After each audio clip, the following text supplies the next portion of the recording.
आता बातमी सोलापूरमधून आहे। सोलापूर बाजार समिती निवडणूक सध्या झाली आणि त्याची मतमोजणी आता सुरू आहे। तर 18 जागांसाठी 70 उमेदवार निवडणुकीच्या रिंगणात होते। बाजार समिती निवडणुकीसाठी 96.24% मतदान झालंय। आमदार सुभाष देशमुख आणि सचिन कल्याण शेट्टींची प्रतिष्ठा या ठिकाणी पणाला लागली आहे। त्यामुळे कुणाचा विजय होतो ते पाहणं महत्त्वाचं आहे। सोलापूर कृषी उत्पन्न बाजार समितीच्या निवडणुका ज्या आहेत त्या काल पार पडलेल्या आहेत। त्यामध्ये काल मतदानाची प्रक्रिया जी आहे ती पार पडली आहे। त्यानंतर आज मतमोजणी प्रक्रियेला जी आहे ती सुरुवात झालेली आहे। आपण पाहतो या ठिकाणी सोलापूर कृषी उत्पन्न बाजार समितीच्या 18 जागांसाठी जे आहे त्या ठिकाणी काल मतदान प्रक्रिया पार पडलेली होती।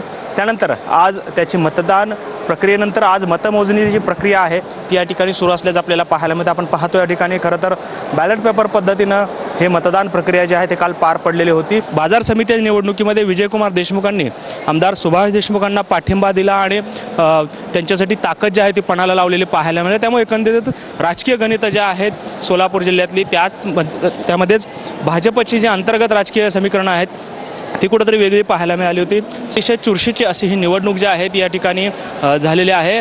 आता काही वेळांमध्ये साधारणपणे 1 वाजेपर्यंत ह्या संपूर्ण मतदानाचे निकाल जे आहेत ते या ठिकाणी हाती येणार आहेत आणि मतदान प्रक्रिया झाल्यानंतर आता मतमोजणी प्रक्रिया साधारणपणे 1 वाजता पूर्ण होईल अशी परिस्थिती पाहायला मिळते।